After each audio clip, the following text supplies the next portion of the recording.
வணக்கம். இன்னைக்கு நீங்க கேட்க போற கதை அன்னம் ஊட்டிய கை. இந்த பாருங்க, சும்மா அப்படி மசன்னு யோசனை பண்ணிக்கிட்டு இருந்தா ஏமாளியாவே இருக்க வேண்டியதுதான் அப்படின்னு சொல்லிக்கிட்டே காஃபியை கொடுத்தா கீதா. நீ என்னவோ சொல்லிட்ட, ஆனா எனக்கு ஒன்றும் அவ்வளோ சுலபமா தெரியல. 3 வருஷமா நம்மளும் இப்படி ஏமாத்திக்கிட்டே வர்றோம். ஆனா இனிமேலையும் அப்படி முடியும்னு எனக்கு தோணல அப்படின்னு சொன்னா சேகர். வேணும்னா நம்ம ஏமாத்திக்கிட்டு இருக்கோம். நம்ம கையில இருந்தா நம்ம இல்லைன்னு சொல்லுவோமா? ஏதோ போதாத காலம், கடன் பட்டுட்டோம், இப்போ அல்லல் படுறோம். கையில பணம் சேர்ந்துட்டா கொடுத்துறதானே போறோம் அப்படின்னு கீதாவும் பதிலுக்கு பதில் பேசினான். ஆனா சேகருக்கு என்னவோ மனசு உறுத்துச்சு. அவன் கை என்ன காலியாவா இருக்குது? இல்லை அப்படிங்கிறது அவனுக்கு நல்லாவே தெரியும். கடனை தீக்கிறதுக்கு வேண்டிய பணத்துக்கு மேலேயே அவன்கிட்ட இருக்குன்னு அவனுக்கு நல்லா தெரியும். நம்ம வாய் வேணும்னா கையில பணம் இல்லைன்னு சொல்லுது, ஆனா என் மனசாட்சி அதை ஒத்துக்கல அப்படின்னு மெதுவா சொன்னான். நீங்க சொல்றது எனக்கு புரியுது. பெட்டியில 400 ரூபாய் வச்சிருக்கிறது தானே சொல்றீங்க. அதை நான் என்ன எனக்காகவா சேர்த்து வச்சிருக்கேன்? நமக்கு இருக்கிறது கண்ணுக்கு கண்ணா ஒரே ஒரு பொண்ணு, லீலா தான். அவ வளகாப்புக்கு 2 பவுண்ட்ல வளையல் செஞ்சு போடலாம்னு இருக்கேன். பாவம், நம்ம குழந்தைக்கு 1 வருஷ சீர் கூட பண்ணல. நல்ல சம்மந்தியும் மாப்பிள்ளையுமா லீலாவோட அதிர்ஷ்டத்துக்கு கிடைச்சிருக்காங்க. வேற யாராச்சும் இருந்தா நம்மளை தொலைச்சு எடுத்திருப்பாங்க. அப்படி இருக்கிறப்போ நம்மளா ஆசைப்பட்டு நம்ம குழந்தைக்கு ஏதாவது செய்ய வேண்டாமா அப்படின்னு கேட்டா கீதா. சேகருக்கும் அவளோட விருப்பம் ரொம்ப நியாயமா தான் தோணுச்சு. சேகர் மிடில் கிளாஸ் சேர்ந்தவன். சம்பளத்தை தவிர நிலம் அது இதுன்னு சொத்து பத்து எதுவுமே கிடையாது. வர்ற சம்பளத்துல வாடகைக்கும் வீட்டுக்கு தேவையான சாமான்கள் வாங்குறது போக மீதி 50 ரூபாய் தான் அவன் கையில நிற்கும். அதை வச்சுட்டு அந்த மாசத்தை ஓட்டுறது இந்த தம்பதிகளுக்கு ஒரு பெரிய போராட்டமாவே இருக்கும். சம்பத்துகள் வேணும்னு வேண்டினது மாதிரி அவங்க சந்தானம் வேணும்னு வேண்டவே இல்லை. கடவுளா பார்த்து ஒரே ஒரு குழந்தைய கொடுத்தாரு. லீலாவை ரொம்ப அன்பா வளர்த்தாங்க 2 பேருமே. படிக்கவும் வச்சாங்க. லீலா கல்யாண வயசு கிட்ட வந்ததுக்கு அப்புறம்தான் இந்த பணப்பிரச்சனை அவங்களுக்கு வந்தது. லீலா காதலிச்சு திருமணம் பண்ணிக்கிட்டா. நல்ல பணமும் பதவியும் இருக்கிற பையனை தான் தன்னோட காதலனா தேர்ந்தெடுத்து இருந்தா. இதனால சேகரும் கீதாவும் அவளை தடுக்கவே இல்லை. அதோட லீலா ரொம்ப அழகா இருந்ததுனால அவ காதலன் ரமணனோட அம்மா அப்பாக்குமே லீலாவை ரொம்ப பிடிச்சிருந்தது. அதனால அவங்களும் கல்யாணத்துக்கு சம்மதம் சொல்லிட்டாங்க. பணப்பிரச்சனையும் ஒரே நிமிஷத்துல தீர்ந்து போச்சு. இவங்க கல்யாணத்தை திருப்பதியில முடிச்சுக்கிட்டதுனால கல்யாண செலவுன்னு ஒண்ணுமே கிடையாது. தான் கல்யாணத்துக்கு வந்த பண்ட பாத்திரங்களை வச்சுக்கிட்டே மகளோட கல்யாணத்தை நடத்திட்டா கீதா. நகை போடுறத மாப்பிள்ளை வீட்டிலேயே செஞ்சுக்கிட்டாங்க. இவ்வளோ இருந்தும் கடன் வாங்காம இருக்கவே முடியல. ஆஃபீஸ்ல இருந்து சேகர் மொத்தமா கடன் வாங்கினான். அதுவும் போதாம லீலாவை அவ மாமியார் வீட்டில் கொண்டு போய் விடும்போது அவனுக்கு அவசரமா ஒரு 300 ரூபாய் தேவைப்பட்டிருந்தது. ஆஃபீஸ்ல இருந்து அதிகமாக பணமும் கேட்க முடியல. அதனால தன்னோட அண்ணன் சங்கரன் கிட்ட பணத்தை கேட்டான். சங்கரனும் மறுப்பு எதுவுமே சொல்லாம பணத்தை தூக்கி கொடுத்துட்டாரு. ஆனா அந்த பணம் கடனாத்தான் கையில கிடைச்சது. லீலா புகுந்த வீட்டுக்கு போய் 3 வருஷம் ஆகுது. ஒரு பண்டிகைக்கு கூட அவ பிறந்த வீட்டுக்கு வரவே இல்லை. அதனால அந்த செலவும் அவங்களுக்கு மிச்சமாயிடுச்சு. இப்போ அவ கர்ப்பமா இருக்கா. அவளுக்கு ஏதாவது ஒரு நகநட்டை செஞ்சு போடணும் அப்படின்ற ஆசை கீதாவுக்கு இருந்தது. லீலாவோட கல்யாணத்துக்காக ஆஃபீஸ்ல வாங்கியிருந்த கடன் பணம் எல்லாத்தையுமே கொஞ்சம் கொஞ்சமா சம்பளத்துல பிடிச்சுக்கிட்டாங்க. அதுவும் இப்போ முழுக்க அடைச்சு முடிச்சாச்சு. இப்போ சேகருக்கு சம்பளம் கொஞ்சம் அதிகமா கிடைச்சது. கீதா மட்டும் கொஞ்சம் முயற்சி பண்ணியிருந்தான்னா சேகரோட சம்பள பணத்துல ரொம்ப சிக்கனமா இருந்து அதுல மிச்சம் பிடிச்சு சங்கரனோட கடனை கூட அடைச்சிருக்கலாம். ஆனா அவ அதுக்கு எந்த ஒரு முயற்சியுமே பண்ணல. சேகரும் அதை பத்தி கவலையே படல. சங்கரனோட கையில வளர்ந்தவன் தான் இந்த சேகர். இவங்க சின்ன வயசுலயே அம்மா அப்பாவை இழந்தவங்க. அதனால தம்பியை வளர்க்குற பொறுப்பு சங்கரனுக்கு தான் வந்தது. வளர்த்து அவனுக்கு கல்யாணமும் செஞ்சு வச்சாரு. சேகரை நல்லா படிக்க வச்சாரு. ஆனா அதுக்கப்புறம் சேகரை தன்னோட வீட்டில் வச்சுக்க அவர் விருப்பப்படவே இல்லை. அவனுக்கு வேலை தேடி கொடுத்தாரு. அதுக்கப்புறம் தனி குடித்தனத்துக்கு ஏற்பாடு பண்ணி அவனை தனியாகவும் வச்சுட்டாரு. ஆனால் அண்ணனும் தம்பியும் ஒரே ஊரில் தான் இருந்தாங்க. சங்கரன் ஊரோட வடகோடியிலையும் தம்பி ஊரோட தென்கோடியிலையும் குடும்பம் நடத்திட்டு வந்தாங்க. அதனால் 2 குடும்பங்களுக்குமே போக்குவரத்து ரொம்ப குறைச்சல் தான். மாசத்துல 2 பேருமே ஒரே ஒரு தடவை பார்த்துக்கிட்டாலே அதுவே ரொம்ப அதிகம்தான். சேகர் வந்து பணம் கேட்டப்போ சங்கரன் கடனாத்தான் கொடுக்க முடியும் அப்படின்னு கண்டிப்பாவே சொல்லிட்டாரு. பண தேவை இருந்ததுனால சேகரும் அப்போ அதுக்கு ஒத்துக்கிட்டான். ஆனா லீலாவோட கல்யாணத்துக்கு அப்புறம் கடனை அடைக்கணும் அப்படிங்கிற கவலை சேகருக்கும் கீதாவுக்கும் வரவே இல்லை. ஆனா சங்கரன் கொடுத்த பணத்தை மறக்கவே இல்லை. லெட்டர் எழுதியும் ஆட்களை அனுப்பியுமே பணத்தை கேட்டாரு. ஒரு சில தடவை நேர்லையும் வந்து கேட்டாரு. ஆனா சேகரும் கீதாவும் ஏதோ காரணங்கள் சொல்லி அவரை அனுப்பிட்டாங்க. இன்னைக்கு கண்டிப்பா பணத்தை வாங்கியே ஆகணும் அப்படின்னு சங்கரன் அவங்க வீட்டுக்கு வரப்போறதா கீதாவோட ஒரு தோழி அனுஷியா சொன்னான். என்ன, நான் சொல்றது புரியுதா?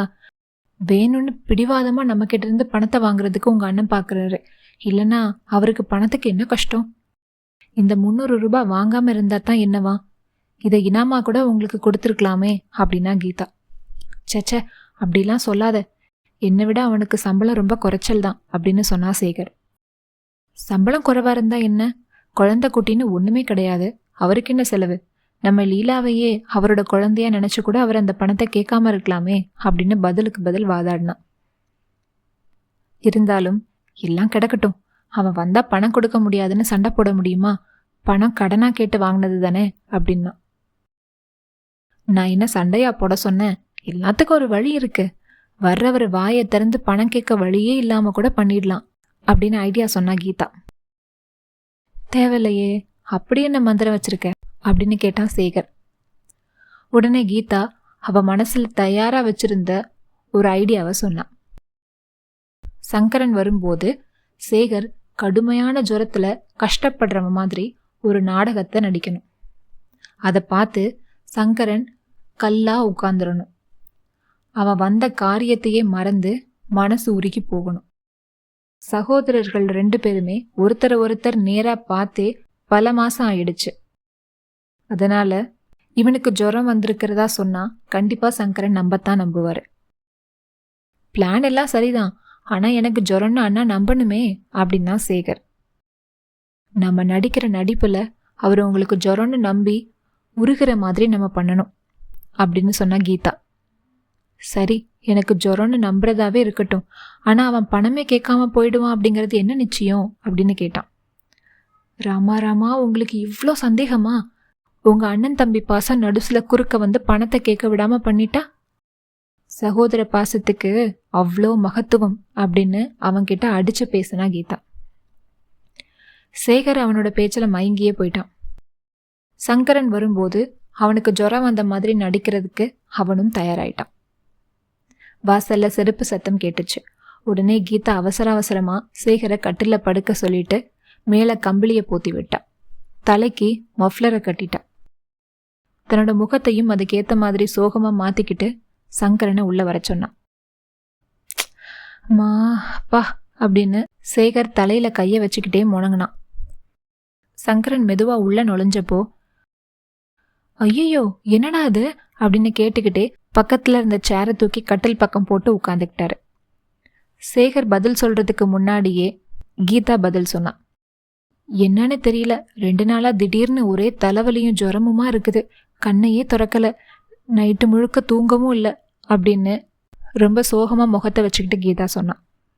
அட ராமா, எனக்கு ஒரு வார்த்தை சொல்லி அனுப்பியிருக்க கூடாதா?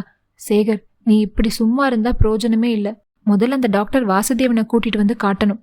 அவர் தான் இந்த ஊர்லயே பெரிய டாக்டர். பணத்தை பத்தியெல்லாம் யோசிக்க கூடாது. இரு, நான் போய் கூப்பிட்டுட்டு வரேன் அப்படின்னு சொன்னாரு சங்கரன். அண்ணா, நீ கஷ்டப்பட்டுக்காத. அப்பா, ஐயோ தலைய போட்டு இடிக்குதே. அண்ணா, டாக்டர் வாசுதேவன் தான் என்னை வந்து பார்த்தாரு. அம்மா அப்படின்னு சேகர் முக்கி முணங்கிக்கிட்டே சொன்னான். ஏண்டாப்பா, நான் வேணும்னா கொஞ்சம் தலையை பிடிச்சு விடட்டுமா? மருந்து வாங்கி சாப்பிட்டியா? கீதா, சேகருக்கு கொஞ்சம் மருந்து கொடுத்தியாமா? என்ன டெம்பரேச்சர் இருக்கு அப்படின்னு சொல்லிட்டு சங்கரன் சேகரை தொட்டு பார்த்தாரு. கீதா சட்டுன்னு சமாளிச்சுக்கிட்டு, டெம்பரேச்சர் நேத்திக்கு காலையில கூட 104 இருந்தது, நேத்திக்கு சாயந்தரம் கூட இறங்கல, இன்னைக்கு காலையில தான் 103 வந்துச்சு. நீங்க வரதுக்கு கொஞ்சம் முன்னாடி தான் மறுபடியும் டெம்பரேச்சரை வச்சு பார்த்தேன். இப்பதான் கொஞ்சம் நார்மல் ஆயிருக்கு. அதுவே இப்போ எனக்கு ரொம்ப பயமா இருக்கு. டாக்டர் கொஞ்சம் கொஞ்சமாக தான் டெம்பரேச்சர் இறங்கும்னு சொன்னாரு. ஆனா இது திடீர்னு நார்மலுக்கு வந்தா ரொம்ப கஷ்டம் அப்படின்னு சொன்னாரு அப்படின்னு சொல்லி முடிச்சா கீதா. சங்கரனுக்கு ரொம்ப கலக்கம் ஆயிடுச்சு. அப்படின்னா நான் இப்போவே போய் டாக்டர் கேட்டுட்டு வரேன் அப்படின்னு சொல்லிட்டு கிளம்பினாரு. இப்போவும் கீதா தான் பதில் சொல்லி சங்கரனை போக விடாம தடுத்தான். வேணாம், இப்போ நீங்க வீணா அலைய வேண்டாம். டாக்டர் இப்போ கிடைக்க மாட்டாரு. தாம்பரம் டிஸ்பென்சரிக்கு இந்த நேரத்துல போயிருப்பாரு. ஒருவேளை அவர் கொடுத்த மருந்துனால கூட இப்படி சட்டுன்னு இறங்கி ஏறினாலும் ஏறலாம். பாவம், நீங்க போய் வீணா அலைய வேண்டாம் அப்படின்னு சொன்னான். இதுக்குள்ள சேகர் முகத்தையும் உடம்பையும் கோணலா ஆக்கிக்கிட்டான். சங்கரனுக்கு உண்மையிலேயே கண்ணில் அழுகையே வந்துடுச்சு. தன்னோட இடது கையால கண்ணை தொடச்சிக்கிட்டாரு. ஐயோ சேகர், உன் கஷ்டத்தினால பார்க்கவே முடியல. ஒரு நாள் கூட தலைவலி ஜுரம்னு நீ படுத்துக்க மாட்டியே. உனக்கு போய் எப்படிடா இப்படி வந்தது? எந்த பாவி திருஷ்டி போட்டானோ அப்படின்னு சொன்னாரு. வந்த விஷயத்த சொல்லாமலே அவர் புறப்பட்டப்போ கீதா ஒரு மரியாதைக்காக, வீட்டில் அக்கா சௌக்கியம் தானே? உங்க உடம்புக்கு ஒன்றும் இல்லையே, நல்லா இருக்கீங்கள்ல அப்படின்னு கேட்டும் வச்சா. அதை ஏம்மா கேட்குற? 10 நாளா இந்த வலது கையில தான் பாரிசவாயு மாதிரி ஏதோ இருக்குது. கையை நீட்டி மடக்க முடியல. உன் அக்கா தான் எதையோ தேய்ச்சி நீவி விடுறா அப்படின்னு சொன்னாரு சங்கரன். ஒரு நிமிஷம் தன்னோட நடிப்பை மறந்து சேகர் சகோதரனோட கைகளை பார்த்தாரு. ஆமா, அவரு சொன்னது உண்மையாதான் இருந்தது. வலது கை தனியா ஒட்ட வச்சது மாதிரி தொங்கிட்டு இருந்தது, அசைவே இல்லாம. நீட்டவும் முடியாம மடக்கவும் முடியாம சங்கரன் ரொம்ப தவிச்சு போய் திண்டாடிக்கிட்டு இருந்தாரு. என்னன்னா அது, சாப்பாடு கூட சாப்பிட முடியாது போல இருக்கே அப்படின்னு சேகர் கேட்கவே கேட்டுட்டான். ஆமாண்டா, இலை போட்டெல்லாம் சாப்பிட்றதில்ல, கரைச்சி டம்ளர்ல தான் குடிக்கிறேன். ஐயோ நிஜமாவா? அப்படின்னா டாக்டர்கிட்ட காட்டக்கூடாதா? கையை தேய்ச்சி விட்டா போகாதே அப்படின்னு கீதா ரொம்ப கரிசனமா கேட்கறது மாதிரி நடிச்சா. காட்டாம என்னம்மா, காட்டினேன். இதெல்லாம் மலையாளத்துக்கு போய் நவரக்கீழி சிகிச்சை எடுத்துக்கிட்டாதான் தீருமா. அங்க போய் சிகிச்சை எடுத்துக்கிறதுக்கு பணம் வேண்டாமா? இப்போல்லாம் அதை பத்தி என்ன? நீங்க கவலைப்படாதீங்க, நான் போயிட்டு வரட்டுமா? உடம்ப பார்த்துக்கோ அப்படின்னு சொல்லிக்கிட்டு சங்கரன் சேகரை கொஞ்ச நேரம் பார்த்தாரு. சேகரோட நடிப்பை அவர் உண்மைன்னு நம்பினதுனால சேகரோட உடம்பு கூட இழைச்சு போன மாதிரி அவர் கண்ணுக்கு பட்டுச்சு. சங்கரன் போனதுக்கு அப்புறம் சேகர் கம்பளியை தூக்கி எறிஞ்சான். தலையில கட்டியிருந்த மஃப்ளர் மூளையில போய் விழுந்துச்சு. நல்ல ஃபேனை போட்டு சுத்த விட்டான். அதுக்கு கீழே வெற்றி புன்னகையோட உட்கார்ந்தான். கீதா கதவை அடைச்சிட்டு வந்தா. தேவலையே கீதா, உன்னோட தந்திரம் பழிச்சிருச்சே அப்படின்னு சொன்னான். பாத்தீங்களா, பணம் கேட்க வந்தவர் அதை பத்தி ஒரு வார்த்தை கூட பேசல. உங்களோட நடிப்பும் ரொம்ப பயங்கரமா தான் இருந்தது. பாவம், உங்க அண்ணாவோட கண்ணில் தான் கண்ணீர் வந்துருச்சு. என்ன இருந்தாலும் ரத்த பாசம் இல்ல அப்படின்னு சொன்னான். சேகருக்கு சட்டுன்னு தன்னோட ரத்தத்துல ஏதோ ஒரு உணர்ச்சி வந்த மாதிரி உணர்ந்தாரு. கீதா பாட்டுக்கு சொல்லிக்கிட்டே போனான். ரத்த பாசத்தால கல்லான மனசு கூட ஒரே நிமிஷத்துல கரைஞ்சு போயிடும். உங்களுக்கு ஜுரம்னு கேட்டதும் உங்க அண்ணாவோட கல்லான மனசு எப்படி உருகி போச்சு பாத்தீங்களா?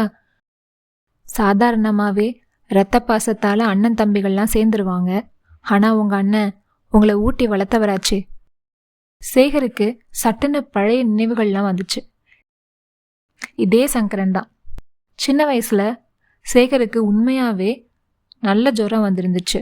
அப்போ தாம் மடியில இரவு பகல் பார்க்காம படுக்க வச்சு உடம்பு சரியாகிற வரைக்கும் அவனை கண்ணா பார்த்துக்கிட்டாரு.